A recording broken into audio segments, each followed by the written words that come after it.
Ladies and gentlemen, my name's Paul, and in this Red GamingTech.com video, we're going to be discussing as well as analysing tech news, which as usual has popped up in the past 24 or so hours. Hope you're all having an amazing day. We have lots of news to get through in this video, and I'd like to start things out with an update concerning Nvidia's next generation GPUs. Now, for this video, I'm going to refer to these GPUs as Ampere, but honestly, the naming scheme for Nvidia's next generation GPUs is at best ambiguous, and given we have seen a company by the name of Ampere, and they're of course launching various products, plus also the fact that we've also seen the codename Hopper, although some people allege that that's the successor to Ampere, or whatever you want to call it, it's at best questionable that Ampere is the name, but just for the sake of ease, I'm going to refer to the next generation architecture of Nvidia as Ampere. Anywho, so there is a couple of leaks concerning Nvidia's next gen, the first of which is for data center related GPUs. And according to a user on the Chinese forums, Stage 1, and he is actually pretty well known, he's leaked stuff in the past that did turn out to be accurate. The next generation Nvidia cards are going to be, well, pretty impressive. This is once again for the data center, but we will see up to 8,192 CUDA cores, and the clock frequency of this particular GPU is going to be boosting up to 2.2 gigahertz, which is, well, quite frankly, monumental. Furthermore, this particular card will be outfitted with either 24 or 48 gigabytes of high bandwidth memory 2E. Lastly, these things are not minor details, the TDP of this card will be 300 watts, and in addition there will be double the number of tensor cores compared to what we saw with the previous generation GPUs. So, while these specs do sound pretty impressive, and honestly I am most skeptical, of the clock frequency, don't forget that folks such as Rogaine have discovered next generation Nvidia graphics cards, which are not multi-GPUs or anything, they're a single die, which have over 7,000 CUDA cores, and they also are outfitted with outrageous amounts of high bandwidth memory too. I've discussed this at length previously. So quite frankly, these specifications aren't super unusual. When you also think about it, double the tensor cores would make sense. I personally believe that this is very much Nvidia's strategy going into gaming as well. Tensor cores for the gaming variants of the cards are responsible for things like DLSS and also running certain games like, for example, Quake 2 RTX. When you're running the path tracing on Quake 2 RTX, it's a very noisy image. So what happens is denoising is run, I'm almost positive, on the tensor cores. And obviously if you increase the amount of tensor cores, I'm assuming they're going to be more efficient as well, but let's just keep things simple for the moment, so you just double the number of them. This allows you to do a lot more work. Furthermore, I expect for the gaming cards we will see an increase in ray tracing performance, and I wouldn't be surprised if we see additional RT cores per SM, or another potential is that the RT cores are just more efficient as well. So I realise many of you do not work in the data center. Or maybe you're just more interested in gaming even if you do work at the data center. So what about the gaming variants of the cards? Well, a user, Kitty Corgi, I'll link of course their Twitter account in the description of the video, claims they have information concerning Nvidia's next generation GeForce cards, which we can presume is going to be RTX 30. Whether this information is accurate or not, who knows? But given what we're seeing regarding the leaks for the data center GPUs, I would also say that this stuff doesn't sound too insane. Recently, Amy covered the GA102, which is for the RTX 2080 Ti replacement, so it's going to be the 3080 Ti, we presume. And this has 5,376 CUDA cores and 12 gigabytes of the memories. But we also have a small update concerning the lower end SKUs. Previously, Kitty Corgi did claim that the GA103 silicon is going to have 60 SMs with a 320-bit bus, and this would mean either 10 or 20 gigabytes of memory. Lots of people were covering that. And then the GA104 silicon is going to have 48 SMs with a 256-bit bus, which means either 8 or 16 gigabytes of memory. The reason that there's that kind of question regarding memory is it probably really depends on A, the prices of GDDR6, and B, what AMD do to compete, and C, probably what's going on in graphics as well. But allegedly, the GA102 can support Nvidia's NVLink for SLI, but it is the only card. So the lower end cards you cannot run NVLink, which I don't think is a really big problem. Most people aren't going to put multiple GPUs in their systems anyway. I guess if you're doing like 3D work or that kind of stuff, multiple GPUs are different. I'm curious though how many people actually do go the SLI route. As we know, modern day APIs and other stuff have, I wouldn't say killed SLI, but it's not as healthy as it was. Let's just put it that way. So once again, while these specifications are definitely not confirmed, nothing here seems out of the ordinary. I think 8 gigabytes for 2020 would probably be okay for a card which we can presume will target 1440p. Although I probably would guess Nvidia, assuming they've got some decent competition from AMD, and it looks like they will. It looks like AMD are going to be very competitive with Nvidia. I covered this extensively yesterday, but of course we still don't know the final specifications of the card. Allegedly it's going to be 80 compute units. We've seen that leaked benchmark, which does seem to indicate that the cards, AMD of course, are faster than the RTX 2080 Ti by about 30% in one benchmark, and we can presume that that's quite early engineering samples, given the release of those cards isn't till end of this year, which is way later than what I was expecting and I was actually told. I was told, kind of mid this year, maybe summer, maybe late summer at the latest. So that's one thing one of my sources definitely got wrong. Most of the other stuff they were bang on about. So I'm curious why there was that delay from from AMD, excuse me. I keep getting the two mixed up today. So I wonder if it's because AMD want to kind of crank the performance up, or whether the virus has slowed things down, or whether it's something entirely unrelated. Now moving swiftly on, there's a fascinating interview that was inside the official PlayStation UK magazine. The date for those of us living in the UK is April 2020.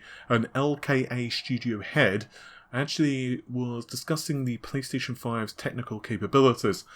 Some of these questions were taken down by the website psu.com, so I'll of course link their article in the description of this video. PlayStation 5 specifications are incredibly exciting. Particularly for us is the additional graphics power and inclusion of ray tracing architecture. Our studio has come a long way over the last 4 years, and Martha is Dead will strive for photorealism.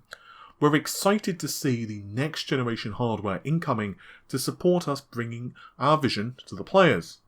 We worked a lot in order to use the highest resolution textures as possible in the PlayStation 4. Nevertheless, the PS5 allows us to use incredible texel density, up to 4096 px/m, and that means that the visuals will be fully detailed but also at higher resolutions. It's one of the most important advances in visual capability. And also, Dalco himself re-emphasized the fact that the PS5's SSD is incredibly important, which is one of those things that all developers seem to be pushing, by the way. Every single developer for the next generation consoles, whether it's the Xbox or the PlayStation, really emphasizes the SSD. I guess it's one of those areas as well where both Sony and Microsoft have revealed the most detail, and I say that in a very loose sense because neither have exactly given the speed that the SSDs are capable of, or the capacities or anything like that. Anywho, he says, and I quote, "High quality assets are naturally larger in size, so they benefit a lot from faster loading times." Another point he adds is the ray tracing capability for the console, believing it allows games to reach new levels of realism without the need for huge teams. Funnily enough, and this is out of quote of course, I actually was discussing this recently with Neil Trevitt. Currently, ray tracing is kind of a pain in the butt because artists, programmers, developers, and game engines are still quite early in their implementation. I'm firmly a believer in the capabilities of ray tracing. The thing is, at the moment, game engines in some cases are just kind of tacking it on. I am simplifying things here. But in the next couple of years, developer workflows will get a lot more streamlined, and of course they will be a lot more familiar with ray tracing. And in some visual effects, they can be pulled off with techniques like screen space reflections. And indeed, in some instances, those effects are just cheaper, and by which I mean they require less performance hit on the GPU. However, sometimes, for accuracy's sake, ray tracing is just way better. A very classic way of seeing the limitations of screen space reflections is look at a puddle in a game, and then look at the objects that are reflecting in the puddle, and then kind of start tilting the camera down, and what you'll notice is that the objects in the puddle that are being reflected just start disappearing because they're no longer in screen space. And that's one really simple way to see limitations of like modern day techniques, whereas ray tracing, that doesn't happen. Also, the benefits of ray tracing is that, in theory anyway, when workflows get a lot better, they will just be easier to implement. And I wouldn't say the game engine kind of just does it all itself, but obviously there is optimization that needs to be taken into account and so on, but it is a lot easier. So I'll be very curious to see what happens with games over the next couple of years, just in terms of ray tracing capabilities alone. I'm really excited.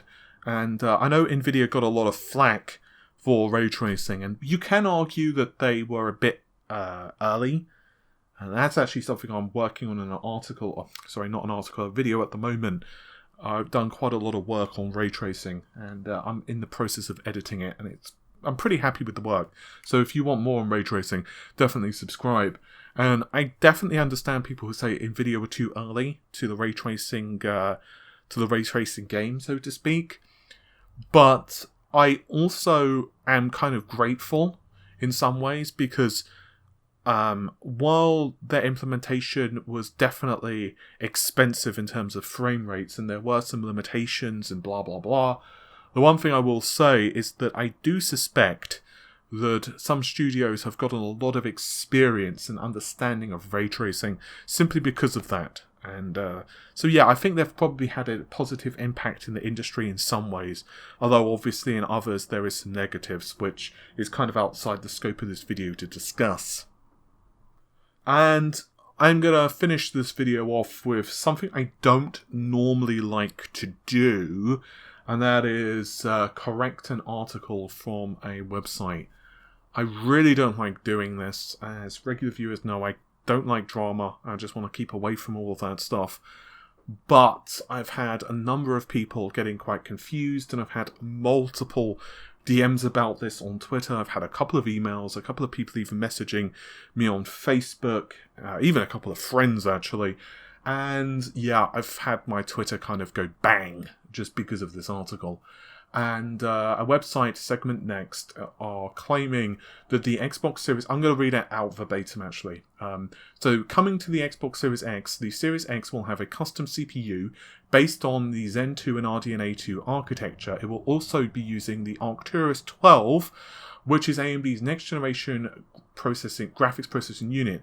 The Arcturus 12 packs 12 teraflops and is the latest GPU technology from AMD, and the Xbox Series X is also 10 times faster than the Xbox One and may support 16 gigabytes, and you can read the rest on screen. I don't want to be mean or harsh in this article, so I'm not going to do that. All I'm going to say is that there are several mistakes. First of all, it's not a CPU, it's a custom APU. A CPU is literally just the CPU. You can't put it any other way. There's actually a number of big websites and tech places that have made this mistake in it. I kind of understand it because the layman or woman does understand CPU better than APU. But just for simplicity's sake, so an example of a CPU is the 3700X. There are no GPU capabilities of this. Nowhere has it ever confirmed that AMD are utilizing Arcturus, or indeed Microsoft, for the next generation Xbox. RDNA 2 is the architecture that's inside the Xbox, and that is even simplifying things, because when it comes to console technology, you should not think of necessarily the GPU in terms of an architecture. Instead, it should be thought of as A, feature sets, and B, a part of a whole. So, for example, if the system has 12 teraflops of GPU performance, which is what Microsoft have confirmed for the Xbox, but let's say for the sake of this example that the console is severely crippled in memory bandwidth. It's not, but let's just say it was, then it doesn't matter the features of the console. It's irrelevant. It's just a turnip. So Arcturus 12 is a compute well, first of all, there's not even been a 12 associated with Arcturus. We just know it as Arcturus, which is an architecture. It's better known as MI100, although AMD have recently classified this GPU as part of CDNA. C means compute. If you want more information on this, you can watch my video yesterday where I go into this exhaustively. But basically, this is for the data center only. It is designed specifically for compute functionality.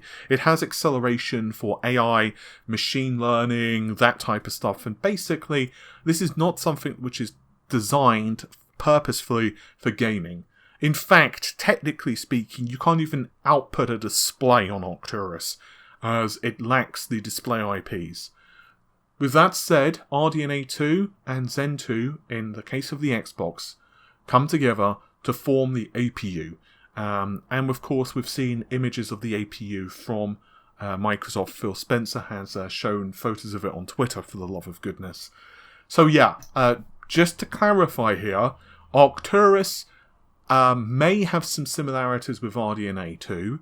There could be some compute functionality, some of the basic compute functionality in the second generation of RDNA. I have heard that RDNA 2 has drastically improved compute performance. I cannot say more than that because the person who told me that has asked me to keep that quite quiet. And obviously I am going to respect their wishes, so I can't give more details.